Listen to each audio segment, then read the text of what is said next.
일본이 암호화폐 시장을 두고 정말 거대한 배팅을 시작한 것 같습니다. 한 손에는 내부자 거래 금지라는 아주 강력한 채찍을 들고요. 다른 한 손에는 세금 20%라는 아주 달콤한 당근을 들고 있죠. 이 아슬아슬한 줄타기의 진짜 목적은 과연 뭘까요?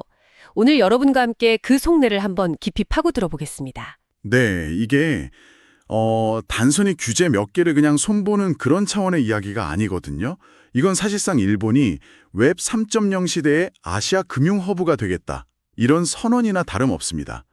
채찍과 당근을 동시에 꺼내든 건 시장을 완전히 재설계해서 홍콩이나 싱가포르가 아니라 바로 이 도쿄로 글로벌 크립토 자본을 끌어오겠다는 거대한 야심이 숨어 있는 거죠.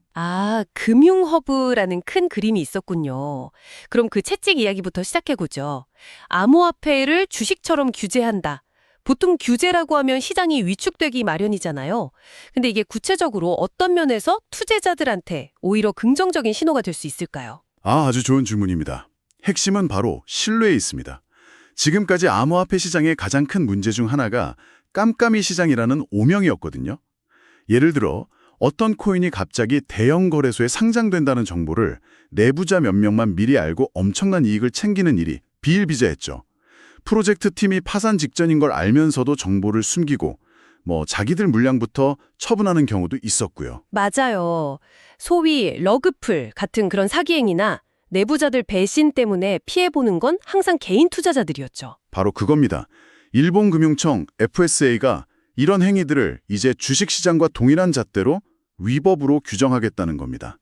상장 폐지, 파산 같은 이런 중대한 미공개 정보를 이용한 모든 거래를 금지하는 거죠. 드디어네요. 네, 이건 투자자들에게 이제 이 시장은 최소한의 규칙과 공정성이 보장되는 판이니까 안심하고 들어와도 된다는 아주 강력한 시그널을 주는 겁니다. 그러니까 규제를 통한 시장 보호군요. 판 자체를 깨끗하게 만들어서 더 많은 사람들이 들어오게 만들겠다. 이런 의도네요. 그런데 이런 규제가 내부자 거래 금지에서 그치지 않는다고 들었어요. 상장된 코인 전체에 대한 요구 조건도 훨씬 까다로워진다면서요? 네, 바로 그 지점이 일본 규제의 두 번째 핵심입니다. 현재 일본 거래소에 상장된 105개의 코인 전부에게 사실상 자기소개서를 아주 상세하게 다시 쓰라고 요구하는 겁니다. 증권신고서에 준하는 수준으로요. 자기소개서라니 재밌는 표현이네요. 구체적으로 어떤 항목들을 공개해야 하는 건가요? 예를 들면 이런 것들입니다. 이 코인을 만든 책임 주체가 명확하게 누구인지, 또 어떤 기술 구조로 만들어졌는지, 그리고 가장 중요한 토크노믹스, 즉 토큰이 어떻게 분배되고 경제적으로 어떤 가치를 갖게 설계되었는지 모두 공개해야 합니다. 심지어 앞으로 어떤 요인 때문에 가격이 급락할 수 있는지 그 잠재적 리스크까지 투자자들에게 명확히 설명해야 하고요.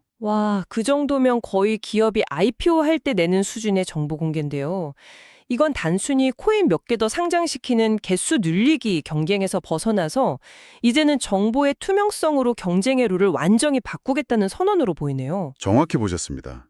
묻지마 투자 시대를 끝내겠다는 겁니다. 투자자들이 남의 말만 듣고 투자하는 게 아니라 여러분 스스로가 공개된 정보를 분석하고 판단해서 책임질 수 있는 그런 성숙한 시장 환경을 만들겠다는 거죠. 이제 대충 백사 하나 만들고 상장하는 시대는 적어도 일본에서는 끝났다고 봐야 합니다. 자, 이렇게 시장을 투명하게 만드는 채찍 이야기만 들으면 투자자들이 좀 숨막혀 할 수도 있을 것 같은데요. 바로 여기서 일본 정부가 아주 영리한 카드를 꺼내듭니다. 바로 세금이라는 당근이죠. 네, 채찍을 들었으니 이제 당근을 보여줄 차례라는 듯이요. 사실 지금까지 일본의 암호화폐 세율은 최고 55%에 달하는 살인적인 수준이었습니다. 1억을 벌면 5,500만 원을 세금으로 내야 했던 거죠. 55%요? 그건 정말 심했네요. 실제로 제 주변에 일본에 사는 분들도 이익의 절반을 세금으로 내느니 차라리 수수료 좀 내고 바이낸스 같은 해외 거래소를 쓰고 만다. 이런 이야기를 공공연하게 했었거든요. 그만큼 자본 유출이 심각했다는 증거겠죠? 심각한 수준을 넘어서서 사실상 자국 거래소의 공동화 현상을 초래했습니다. 일본 정부는 더 이상 자국 자본이 해외로 빠져나가는 걸 지켜볼 수 없다고 판단한 겁니다. 그래서 내놓은 파격적인 카드가 바로 주식과 동일한 20% 단일세율 적용입니다. 55%에서 20%로 엄청난 인하폭이네요. 그런데 단순히 세율만 낮춘 게 아니라 손익통산까지 가능하게 해줬다는 점이 더 중요해 보입니다. 바로 그게 핵심입니다. 세금을 합리적으로 만들었다는 거죠. 예를 들어 여러분이 올해 비트코인으로 1,000만 원을 벌고 이더리움으로 300만 원을 잃었다고 가정해 볼게요. 이전 방식대로라면 이익 본 1,000만 원에 대해 세금을 다 내야 했지만 이제는 실제 순이익인 700만 원에 대해서만 20% 세금을 내면 되는 겁니다. 훨씬 합리적이죠. 아, 그렇군요. 이건 해외로 나가지 말고 세금 혜택 줄 테니 다시 일본으로 돌아와서 투자해라는 명백한 온쇼어 전략입니다. 세금을 20%로 낮추는 건 분명 투자자에겐 좋은 소식이지만 일각에서는 이런 비판도 있을 것 같아요. 암호화폐는 변동성이 이렇게 큰 위험 자산인데 안정적인 주식과 동일한 세율을 적용하는 게 과연 공정한가 하고요. 네, 충분히 나올 수 있는 지적입니다. 하지만 일본 정부의 입장은 조금 다른 것 같아요. 공정성의 문제보다는 실효성에 초점을 맞춘 거죠. 아무리 높은 세율을 매겨도 투자자들이 모두 해외로 빠져나가 버리면 세금을 한 푼도 거둘 수 없으니까요. 차라리 합리적인 세율로 투자자들을 제도권 안으로 끌어들여서 양성화하고 거기서 안정적으로 세수를 확보하는 게 국가 전체적으로 더 이익이라는 계산을 한 겁니다. 채찍과 당근에 이어서 더 놀라운 소식이 있습니다. 이제 은행이나 보험사 같은 아주 보수적인 전통 금융기관에서도 암호화폐를 판매할 수 있게 된다는 점인데요. 이건 정말 상상하기 어려운 변화입니다. 맞습니다. 이건 단순히 판매 채널이 하나 더 늘어나는 수준의 이야기가 아닙니다. 한번 생각해 보세요. 여러분의 부모님 세대가 익숙한 은행 창구에 가서 직원에게 요즘 안전한 비트코인 투자 상품 없나요? 라고 묻는 시대가 온다는 뜻입니다. 암호화폐가 소수의 기술 애호가라 트레이더들만의 자산에서 모든 세대를 아우르는 국민 재테크 상품으로 위상에 바뀌는 결정적인 계기가 될 수 있다는 거죠.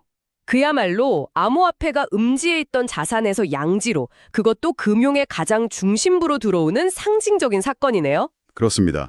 이것이 바로 가장 보수적이면서도 영리한 일본식 제도권 편입 모델입니다. 가장 신뢰도가 높고 규제가 잘 된 금융 채널을 통해 암호화폐를 유통시키는 거죠. 이걸 통해 대중의 접근성은 폭발적으로 높이면서도 동시에 판매 과정에서의 안정성은 국가가 통제하겠다는 두 마리 토끼를 잡으려는 시도입니다. 은행이 아무 코인이나 팔진 않을 테니까요. 자, 그럼 이 모든 조각들을 한번 맞춰보죠. 내부자 거래를 막고 투명성을 높이는 규제, 해외 투자자를 불러들이는 파격적인 세금 감면, 그리고 은행을 통한 대중화까지. 일본은 왜 하필 지금 이 시점에 이렇게 전방위적인 개편을 추진하는 걸까요? 결국 이 모든 건 하나의 목표로 귀결됩니다. 앞서 말씀드린 웹 3.0 시대의 아시아 금융허브라는 큰 그림이죠.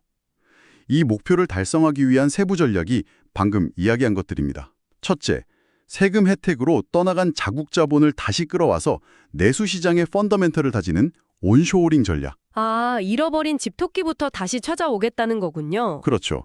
그리고 두 번째는 이미 JP모건이나 MUFG 같은 대형은행들을 중심으로 제도권 금융의 토큰화 생태계에서 앞서 나가고 있는데 여기에 개인 투자 시장까지 완벽하게 정비해서 글로벌 토큰화 기술 경쟁에서 확실한 주도권을 잡겠다는 겁니다.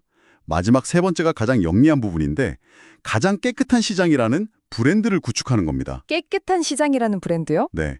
내부자 거래를 원천 차단하고 모든 정보를 투명하게 공개함으로써 전 세계 투자자들에게 규제가 불확실하고 위험한 다른 나라들과 달리 일본은 당신의 자산을 안전하게 보호해주는 신뢰할 수 있는 시장이다라는 메시지를 던지는 거죠. 일종의 차별화 전략입니다. 자본, 기술, 신뢰 이 세 가지를 모두 갖춰서 아시아의 크립토 자금을 모두 흡수하겠다는 거대한 야심입니다. 그렇군요. 그럼 이런 변화들이 앞으로 일본 시장에 어떤 구체적인 영향을 미치게 될까요? 당장 눈에 보이는 변화는 무엇일까요? 우선 은행과 보험사가 상품을 유통하기 시작하면 지금까지 암호화폐 투자를 망설였던 보수적인 기관 투자자들의 자금이 본격적으로 유입될 겁니다. 개인 투자자 시장이 커지는 것과는 비교할 수 없는 규모의 자금이 들어올 수 있는 길이 열리는 셈이죠. 흥미로운 점은 개인 투자자에게는 이렇게 문을 활짝 열어주면서 반대로 기업들이 직접 코인을 보유하는 것에 대한 규제는 오히려 더 강화될 가능성이 있다고 하던데요. 이건 좀 이중적인 태도 아닌가요? 이게 되게 재밌는 지점인데요. 개인들한테는 마음껏 투자하세요 하고 문을 열어주면서 상장 기업들한테는 당신들은 안 돼요.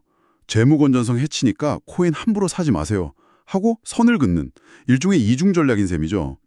이미 일부 상장사가 재무 전략의 일환으로 코인을 대량 매입하려다 금융청으로부터 중단하라는 지시를 받기도 있습니다.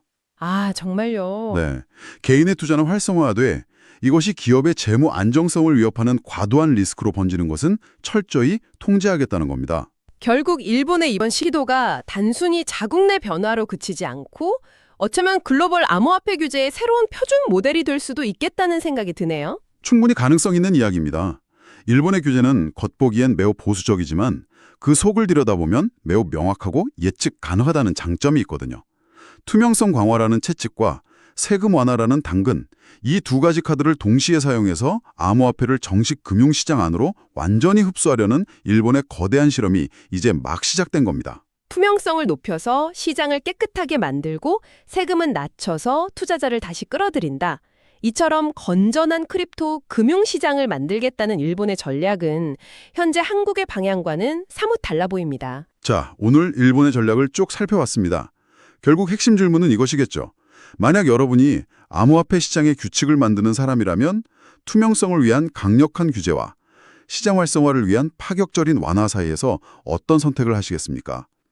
이 질문에 대한 여러분의 생각을 정리해 보시는 것도 오늘 이 대화의 흥미로운 연장선이 될 것 같습니다. 시청해 주셔서 감사합니다.